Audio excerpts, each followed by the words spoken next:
It is said that another top advisor of US President Donald Trump, White House Chief Economic Advisor Gary Cohn, has already drafted his resignation letter. Recently, representative of the alt-right and White House chief strategist Stephen Bannon was forced to resign. It seems that there are many cabinet members and top advisors who want to leave the White House, including Secretary of State Rex Tillerson, under the pressure of investigation into Russia's possible involvement in the 2016 US presidential election. The White House has faced constant crises. The reason for Cohen's reported resignation may be partly due to the controversy over Trump's reaction to the recent Charlottesville violence sparked by a march of white supremacists, neo-Nazis, and the Ku Klux Klan. Cohen is Jewish, and Trump seemed to hold an ambiguous attitude to the far-right marchers and did not explicitly condemn those extremists straight away. After the violence in Charlottesville, Cohen said he came under enormous pressure both to resign and to remain in his post. It is without doubt that US society is becoming more divided under the influence of ideology, race, and the gap between the wealthy and poor. The alt-right movement is exerting a more profound influence on the US politics. The term alternative right was coined in 2008 by Richard Spencer, who is in charge of the National Policy Institute, a think tank advocating white supremacy.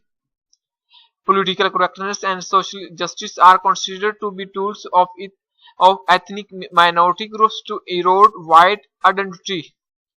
White ethno-nationalism is the core value of the alt-right. The alt-right is loosely organized through social media, gathering together white supremacists, neo-Nazis, and anti-globalization forces. Many of them are lower middle-class whites. They object to the liberalism and globalization advocated by Democrats such as Hillary Clinton and Barack Obama, and look down upon the establishment conservatives among the Republican Party. To a large extent, it is these forces that elected Trump into the White House in the 2016 presidential election, bringing the far-right forces into the mainstream for the first time in the past several decades.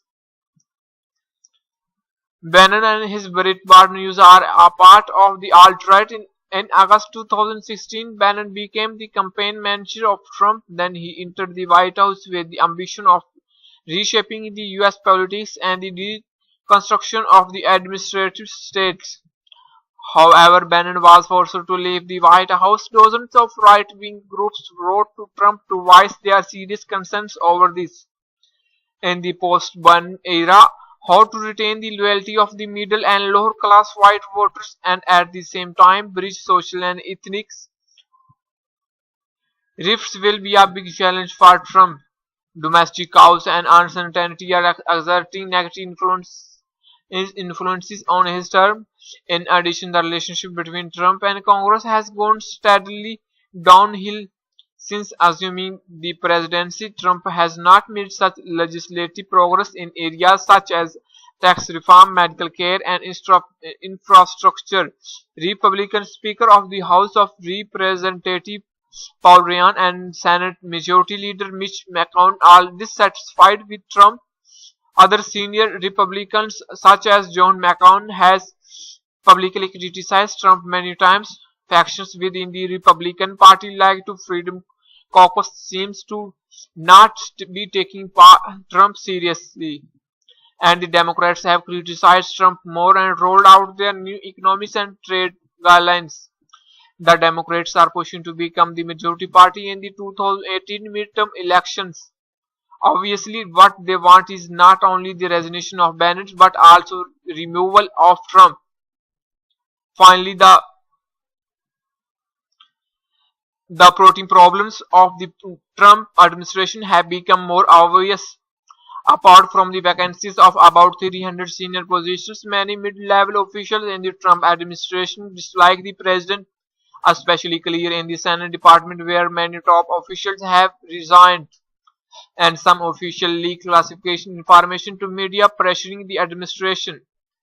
Besides, as Trump insists on using people who are close to him, the administration lacks talented officials. At present, many polls show that Trump's disapproval rating has reached as high as 60%. It is hard for John F. Kelly, the new White House Chief of Staff, to get the White House in order. Although the influence of the establishment is increasing, the Trump administration is facing pressure for in-depth political reform. In US history, there are many solitary presidents such as Lyndon Johnson and Richard Nixon. Maybe Trump will become one of them. The author is Aris. Thanks for watching. Please like, subscribe and share my